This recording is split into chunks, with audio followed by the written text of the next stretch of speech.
এই মুহূর্তে আমরা এসে উপস্থিত হয়েছি তারকেশ্বর স্টেশনে, যেখানে এখন রাত 1:50, মানে অঢেল মানুষের পুণ্যার্থীদের ভিড় তারকেশ্বর স্টেশনে রয়েছে এবং প্রশাসনের যে কর্মদক্ষতা সেখানে আমরা এই তারকেশ্বরে প্রমাণ করছে যে প্রশাসন কিন্তু লাগাতার সারাদিন দ্বিতীয় সোমবার অর্থাৎ জল ঢালতে আসা যা পুণ্যার্থীদেরকে যেভাবে সুরক্ষা দিচ্ছেন, তাতে কিন্তু মানুষের ঢল উপচে পড়লেও তাতে কোনোভাবেই কোনোরকমভাবে অসুবিধা হচ্ছে না এবং নিরাপত্তা ব্যবস্থা কিন্তু আঁটোসাঁটো।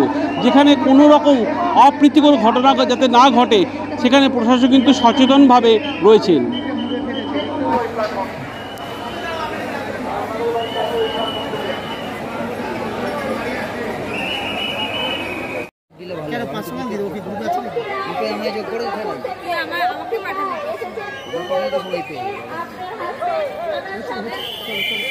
এই জায়গাটা না পুলিশে যাচ্ছে, হাত ধরে দিচ্ছে বয়স্ক লোককে, এই চলছে সামনে আসো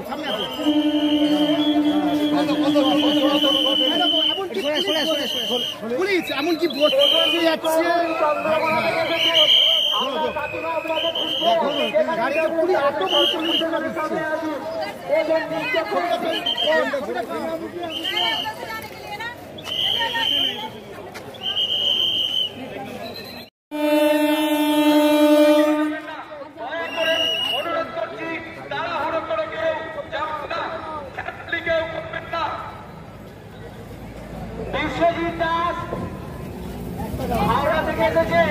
তারকেশ্বর থানার সামনে দাঁড়িয়ে আছি, যেখানে অগণিত মানুষের ভক্তের ঢল আজকে কিন্তু এখানে তারকেশ্বর থানার যে ব্যারিকেড রয়েছে ব্যারিকেড দিয়ে নিশ্চিন্তভাবে নিরাপদভাবে কিন্তু এখান দিয়ে পাস করছেন, তাতে কোনোরকমভাবে কোনো অসুবিধা হচ্ছে না। প্রশাসন সেখানে সকাল থেকে এখানে রয়েছে এবং সেখানে তাদের সহযোগিতার দ্বারা এখন তারকেশ্বর যারা যাত্রী, যারা পুণ্যার্থী, যারা জল ঢালতে আসে তাদেরকে ভালোভাবে লাইন দিয়ে সিস্টেমেটিক্যালি তাদেরকে কিন্তু জল ঢালতে তাদেরকে সাহায্য করছেন। তারকেশ্বর থানার প্রশাসন এখানে অবিরতভাবে তারা কিন্তু রয়েছেন এবং তাদের যে কর্মদক্ষতা তারা কিন্তু সরাসরি এখানে কিন্তু তাদের আমরা দেখতে পাচ্ছি প্রতিফলন হচ্ছে এবং দেখতে পাচ্ছি আমরা তারকেশ্বর যারা জল ঢালতে এসেছেন পুণ্যার্থীরা তাদের যে লাইন সিস্টেমেটিক্যালি তারা কিন্তু লাইনে একদম সুন্দরভাবে লাইনের মধ্যে দাঁড়িয়ে আছেন যাতে কোনো রকম অসুবিধা না হয়, তার জন্য প্রশাসন দাঁড়িয়ে আছেন এবং তারকেশ্বর থানার ওসি থেকে সিপি থেকে শুরু করে প্রত্যেকে এখানে উপস্থিত আছেন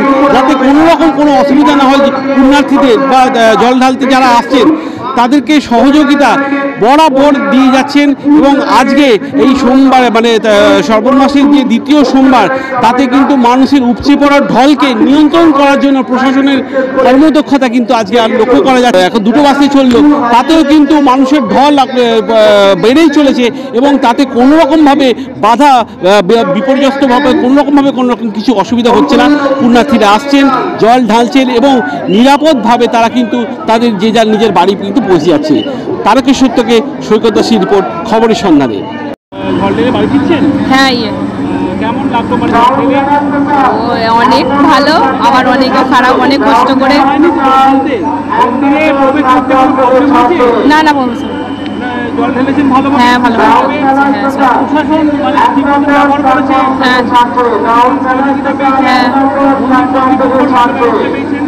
একদম থ্যাংক ইউ। না এই প্রথম আমি। অভিজ্ঞতা কেমন হলো? ভালোই। মোসাট আলিপুর। সুমিতা দাস। নদিয়া থেকে এসছি। হয়ে গেছে। না অসুবিধা তেমনটা হয়নি, যাক ভালো, এমন কোনো অসুবিধা নেই, ভালো আছে। না অসুবিধা হয়নি। না এমন কোনো ঘটনা ঘটেনি আমাদের সাথে, সেটা আমি বলতে পারবো না। জি হ্যাঁ জি। দর্শক বন্ধু কি বলবো, দর্শক বন্ধু সব ভালো থাকবেন, ভালোভাবে আসবেন, দেখে শুনে সব সুস্থ থাকবেন, দেখে শুনে জলটা ঢেলে চলে যাবেন। সালমান। জি ওকে, থ্যাংক ইউ। নদিয়া থেকে। হ্যাঁ জল ঢালা হয়ে গেছে। মেদিনীপুর নানগড় আর কি। না নানগড় থেকে হাওড়াতে ট্রেনে, তারপরে শাওড়াপুরিতে জল তুলে তারকেশ্বর একদম হেঁটে। জল ঢালার অভিজ্ঞতা কেমন হবে এবছর? জল ঢালা আমরা 7 বছর এসেছি, এবছর মোটামুটি মেন মন্দিরে যেতে পারিনি, একদম সাইডে ওই যে মন্দির ঢেলেছি আর কি। কোনোরকম অসুবিধা হয়নি তো? হয়েছিল, রাস্তায় প্রচুর সহযোগিতা পুণ্যার্থীদের জন্য, খুবই আনন্দ, খুবই ভালো লেগেছে। প্রশাসনের সহযোগিতা প্রশাসনের প্রচুর সহযোগিতা, মানে তুলনা করা যায় না। হ্যাঁ, আপনার নাম? স্বপনাদক। শ্রাবণ মাসের দ্বিতীয় সোমবার পুণ্যার্থীরা আসছেন, দলে দলে ভিড় করে আসেন এবং প্রশাসনের পক্ষ থেকে ভালোভাবে ব্যবস্থা করে তাদেরকে জল ঢালতে দেওয়া হচ্ছে। কি বলবেন, এবারে কতজন পুণ্যার্থী এবারে এসছে মোটামুটি এস্টিমেটেড? প্রায় সোমবারে 12 আই থিঙ্ক 12 লাখে মোটামুটি ওরকম হবে আর কি। আমরা এস্টিমেটটা পরে পাবো যখন ইয়েতে পুরো ক্যালকুলেশন হবে, কিন্তু পুণ্যার্থীরা যেটা নিমাইতীর্থ ঘাট দিয়ে জল নিয়ে এসছেন এবং ওটা ছাড়া এবার তারকেশ্বর স্টেশন থেকেও অনেক পুণ্যার্থীরা এসছেন আর কি, কেন কি ট্রেনের ফ্রিকোয়েন্সিও বাড়ার কারণে। তো আজ মন্দির খোলার পর থেকে রাত্রে 11:30 থেকে 12টার মধ্যে মন্দির খোলার পরে কন্টিনিউয়াস ভিড় চলছে। আমাদের পুলিশ তো আছেই, সবখানে ডিপ্লয়মেন্ট। তো এখনও নর্মালাইজ করতে এখন বাজে আপনার 6:30, আমার মনে হয় নর্মালাইজ করতে একটু টাইম লাগবে। তো ভিড় অনেক আছে, এটা ছাড়া আমাদের টাইম মানে এর জন্য কি যে ডিউটি আওয়ার্স এগুলো চেঞ্জ হচ্ছে, সময় একটু আসতে অসুবিধা হয়ে যাচ্ছে? কি বলছেন? ডিউটি আওয়ার্সে মানে আসতে একটু অসুবিধা হচ্ছে ভিড়ের জন্যই নাকি? হ্যাঁ, ভিড়ের জন্য। আর কেন কি এখানে তো গাড়ি মুভমেন্ট কিছু না, তো গাড়ি সবাইকে ছেড়ে অন্যখানে ছেড়ে, তো এখানে মোটামুটি যারা ডিউটি করছে 12 ঘন্টা, মানে প্রায় 10 ঘন্টা 12 ঘন্টা তো দাঁড়িয়ে আছেন। তো এখন ডিউটি শিফটটা চেঞ্জও হবে আর কি। এটা ছাড়া ভিড়টা আপনি দেখতে পাচ্ছেন, হ্যাঁ ইন্টেন্সিটি অফ ভিড়টাও খুব বেশি আছে আর কি। প্রশাসনের পক্ষ থেকে কি ব্যবস্থা নেওয়া হয়েছে এবারে? দেখেন, পুলিশ অ্যারেঞ্জমেন্ট ছাড়া বাইকে অ্যাম্বুলেন্স যেটা আছে, বাইকের অ্যাম্বুলেন্স আমাদের অনেক কাজ দিয়েছে। প্রতিটা ড্রপ গেটে বাইকের অ্যাম্বুলেন্স করা আছে এবং ড্রপ গেটের সংখ্যাও বাড়ানো হয়েছে, কেন কি আপনার হরিপাল অবধি, আপনার নন্দকুটির, তারপর আপনার বাসুদেবপুর, ওখানেও ড্রপ গেটগুলো কাজে এসছে, কেন কি লোকদেরকে স্ট্যাগার্ড মুভমেন্ট করতে হয়েছে, কারণ জায়গাটা তো ছোটো আছে, এটা সার্কুলেশনটা ডিফিকাল্ট হয়ে যায় আদারওয়াইজ। কিন্তু দেখছি এখানে প্রচুর এই ভিড়ে দাঁড়িয়ে যে তার মধ্যে দিয়ে ফোন যাচ্ছে, মন্দিরের ভেতরে ঢোকার মুখে ফোন চুরিছে, এইটা কীভাবে আমরা দেখছি? দেখেন, আমাদের ফোন যাচ্ছে এবং ফোন রিকভারিও হয়েছে, অনেকগুলো ফোন রিকভারি হয়েছে। এটা ছাড়া আগের বারও আমাদের অনেকগুলো যেরকম টাউট ছিল, পিক পকেটে ছিল, ওদেরকেও ধরা হয়েছে, আর এবারও ধরা হয়েছে। তো ওদের সাথে এখানে নট জাস্ট এখানে, বাট অনেকে আমাদের পিএবি যেগুলো আছে, পিএবিতে আমাদের এটা করা হয়েছে। তো টাইম টু টাইম আমাদের অবভিয়াসলি লোক অসম্ভব মানে বেশি আছে। তো মানে আপনার এই যে ইনসিডেন্ট যেটা বলছেন পিক পকেটিং বা এটা আছে, এটা হয়েছে, কিন্তু আমাদের কাছে রিপোর্টও আছে আর আমরা রিকভারিও করছি। দ্বিতীয় চতুর্থ সোমবার আছে, তাদের জন্য দেখেন, প্রবলেম যেটা আমাদের কাছে আছে, জায়গাটা খুবই ছোট। We do not have any holding area, কোনো হোল্ডিং এরিয়া বা ওরকম তো কনসেপ্ট নেই। জায়গাটা খুব ছোট, এই ছোট জায়গাটার মধ্যেই আপনাদের ক্রাউড সার্কুলেশনটা করতে লাগে, ঠিক আছে? সেই জন্য বেসিক্যালি আমাদের দেখবেন আপনারা লোকরা এদিক দিয়েও আসছে, ওদিক দিয়েও আসছে, যারা এদিক দিয়ে ঘুরে যাচ্ছে ওরা আবার এদিক দিয়ে আসছে, কারণ কি এন্ট্রি যেটা আছে, এন্ট্রি তো লিমিটেড আছে, 3টা লাইনই এন্ট্রি আছে। তো এখন এটার জন্য আপনার সার্কুলেশনের জন্য, কারণ কি আপনারা দেখবেন আমরা কোনো সময় ওই লাইনটাকে আটকাচ্ছি, কোনো সময় এই লাইনটাকে ছাড়ছি। আপনার ব্রিথ যেটা আছে আপনার ভিতরে, আপনারা তো গেছেন, গিয়ে দেখেছেন 10 ফিট থেকে 12 ফিট, তো ওটা একটা বড় কনস্ট্রেন্ট আছে। তো আমাদের সার্কুলেশন করতে লাগছে, আমাদের মেইন যেটা আছে যত তাড়াতাড়ি এটাকে নর্মালাইজ করা যায়। আগের বার আমাদের মোটামুটি যা টাইম লেগেছিলো, এবারও আমাদের মোটামুটি ওরকমই মনে হচ্ছে প্রায় 10-12টা বাজবেই আর কি নর্মালাইজ করার জন্য। ঠিক আছে, thank you sir, thank you. একদিকে স্বাস্থ্য শিবির, অপরদিকে মানব সেবায় আপনার দেখা গেল আজকে যারা পুণ্যার্থীরা আসছেন তাদেরকে আপনারা খাদ্য বিতরণ করছেন। কি বলবেন দাদা, এই একসাথে এই দুটো দিকের উদ্যোগ কীভাবে, কী ভাবনায় আপনারা করছেন? দেখুন, মাননীয় মমতা ব্যানার্জির উদ্যোগে আজকে আমাদের এই পরিষেবা শুধু এটাই নয়, আমরা গোটা মেলাটাই তারকেশ্বর পৌরসভার ওপরে সম্পূর্ণ, যেমন লাইট আপনার হচ্ছে দেখবেন কোথাও আমাদের লাইট অন্ধকার নেই, যত মানুষ আসছে সব জায়গায় লাইট আছে। পানীয় জলের মানে আমরা পার্মানেন্ট পানীয় জল থাকাকালীনও আমরা এক্সট্রা প্রচুর পাইপ জলের ব্যবস্থা করেছি। আমরা 100টার উপরে কনজারভেন্সি, আমরা আপনারা দেখবেন রাত্রিবেলা সারা রাত আমরা কনজারভেন্সি কাজ করছি, মন্দিরের ভেতরে ঢুকে গিয়েও আমরা কাজ করছি। প্রতিনিয়ত আমরা যেভাবে মানুষের সেবা করতে পারি সেটাই করছি, আর এই সেবাটা আমরা প্রতি বছরই করে থাকি, এটা নতুন কিছু নয়, এটা প্রত্যেক বছর আমরা করি। এইখানে দেখলাম যে আমরা ঘুরে ঘুরে যেসব দোকানদাররা দোকান রাস্তার উপরে তুলে দিয়েছে, কিন্তু পুণ্যার্থীদের যাতায়াতের অবস্থা খুবই খারাপ আছে। এইটা কিভাবে দেখছেন? বলছি খুব অবস্থা খারাপ ছিল আগে। আমি নিজে বেরিয়ে সমস্ত দোকান মানে তোলা ইয়ে করে, এবং প্রশাসন কোনোভাবেই দিতে মানে বসতে দিতে চায়নি। ওনাদের মানে অনুরোধ করে যে আমরা যাতে জলযাত্রীর কোনো অসুবিধা না হয়, প্রশাসনের সঙ্গে বসে ছোট ছোট করে দোকান, যারা বড় বড় দোকান করতো ছোট ছোট করে দোকান আমরা করে দিয়েছি। এবং সম্পূর্ণ কোথাও দেখবেন পলিথিনের ব্যবহার নেই। সব পলিথিন যেরকম আগে টাঙাতো, সব পলিথিন আমি নিজে গিয়ে, আমাদের কাউন্সিলররা নিজে গিয়ে সমস্ত কিছু আমরা খুলিয়েছি। আজকে কতজনের মানুষের হাতে আপনি খাবার তুলে দিলেন? আমরা 10,000 টার্গেট করেছি।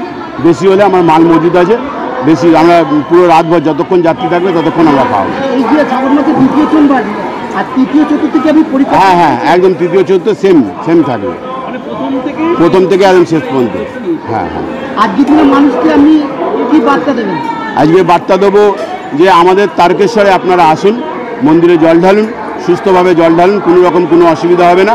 আমাদের সর্বদা তারকেশ্বর পৌরসভা আপনাদের সাথে আছে। আপনার নাম? উত্তম কুণ্ডু। আমি তারকেশ্বর পৌরসভার চেয়ারম্যান, এবং একদিকে আমি জেলার আইএনটিটিসি শ্রমিক সংগঠনের সভাপতি জেলা। আমরা যে দলটা করি, তার নাম মমতা বন্দ্যোপাধ্যায় মামাটি মানুষের দল। মানুষের সাথে থেকে, মানুষের সঙ্গে থেকে কাজ করতে হবে।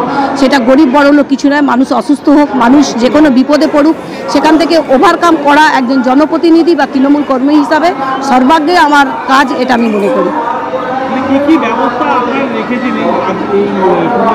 দেখুন, পুণ্যার্থীদের স্বাস্থ্য শিবির যদি মনে করেন যে পেন কিলার দেওয়ার ব্যবস্থা রয়েছে এবং ভলনি স্প্রে রয়েছে, একটা প্রাথমিক চিকিৎসা দিয়ে সঙ্গে সঙ্গে সেটা যদি মনে হয় সাফোকেশন বা শ্বাসকষ্ট হচ্ছে, আমাদের বাইক অ্যাম্বুলেন্স আছে এবং বড় অ্যাম্বুলেন্স আছে, যেটা বিনা পয়সায় সঙ্গে সঙ্গে গ্রামীণ হাসপাতালে নিয়ে যাবে। তার থেকেও যদি দূরে যেতে হয়, তারকেশ্বর পৌরসভা মাননীয় পৌরপ্রধান উত্তম কোনো ব্যবস্থা করেছেন বিনামূল্যে, তাদেরকে যদি বড় জায়গায় নিয়ে যেতে হয় সেই পৌরসভা থেকে নিয়ে যাওয়া হয়। অনেক মানুষ পুণ্যার্থীরা বাড়িতে যেতে পারেনি, না, আমরা অনুসন্ধান অফিস করেছি, তাদের আত্মীয় স্বজনের সঙ্গে যাতে যোগাযোগ করতে পারে, এবং প্রত্যেকে যাদের বাচ্চা আছে তার মধ্যে একটা হেল্পলাইন বা ফোন নাম্বার দেওয়া আছে।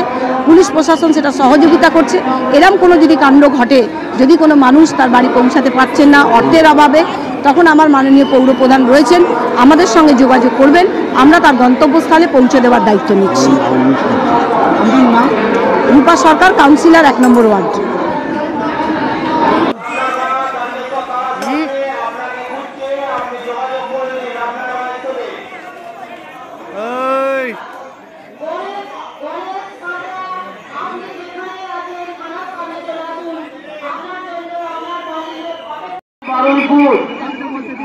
আপনার ওয়াইফ থানার সামনে অপেক্ষা করছেন, আপনি অতি সত্ত্বর ওনার সাথে যোগাযোগ করুন।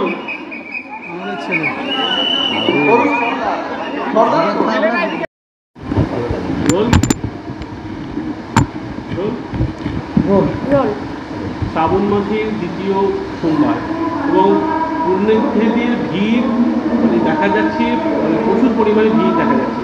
এবছর গতবারের থেকে কি এবছর কি ছাপিয়ে গেছে ভিড়কে, কি বলবেন? শ্রাবণ মাসের এটা তৃতীয় সোমবার এবং শুক্লপক্ষের প্রথম সোমবার।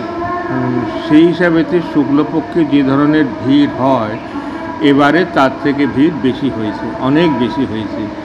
আগামী সপ্তাহে যে সোমবার আসবে সেটাতে আরও বেশি ভিড় হবে এই রকম অনুমান করা গেছে, এবং তার জন্য ব্যাপক ব্যবস্থা গ্রহণ করা হয়েছে সব দিক থেকে, প্রশাসন থেকে শুরু করে আমার পৌরসভা এবং প্রতিষ্ঠানের তরফ থেকে যাবতীয় যত রকম ব্যবস্থা নেওয়া যায় সুশৃঙ্খলভাবে মেলাকে পরিচালনা করার জন্যে, এবং যাতে কোনো রকম কোনো মানুষের কোনো দুর্ঘটনা না ঘটে, তারা নির্বিঘ্নে বাবার এখানে এসে তাদের শ্রদ্ধা সমর্পণ করে এবং নির্বিঘ্নে বাড়িতে ফিরে যেতে পারে, তার ব্যবস্থা সরকারের তরফ থেকে, এমনকি কেন্দ্রীয় সরকারের তরফ থেকে রেলের মাধ্যমেতে সব ব্যবস্থা গ্রহণ করা হয়েছে। বাবা, আশা করি সব ঠিক থাকবে।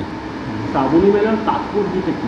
শ্রাবণী মেলা সাধারণত এটাকে শিবের মাস বলে মনে করা হয়। সারা ভারতবর্ষে শ্রাবণী মেলার একটা প্রবণতা আছে, যত শিব মন্দির আছে সেখানেই শ্রাবণী মেলা অনুষ্ঠিত হয়ে থাকে। বেশিরভাগ জায়গাতে কাঁওয়ারিয়া বলা হয়, এই জলযাত্রী যেটা এখানে বাঁকে করে জল নিয়ে আসে, সেটা বাইরে হিন্দিভাষী অঞ্চলে কাঁওয়ারিয়া বলে। দেওঘরেতে, বেনারসিতে এবং আপনার ইয়েতে উজ্জয়িনীতে, যেখানে যত শিব মন্দির আছে সেখানেই কাঁওয়ার যাত্রা হয়ে থাকে এবং বহু লোক শিবের মাথায় জল চড়ায়। যেহেতু শিবের মাস বলে প্রসিদ্ধি আছে, যদিও আদি মহাদেবের কোনো মাস বা বার থাকে না, তিনি তো আদি এবং অনাদি, কিন্তু একটা প্রচলিত ধারায় এটা শ্রাবণ মাস শিবের মাস, জন্ম মাস বলা হয়ে থাকে এবং সোমবারটাকে শিবের জন্মদিন বলা হয়ে থাকে, যার ফলে সোমবারে শ্রাবণ মাসে ব্যাপক ভিড় সর্বত্র হয়ে থাকে। বাবা গুরুজি যে গুপ্ত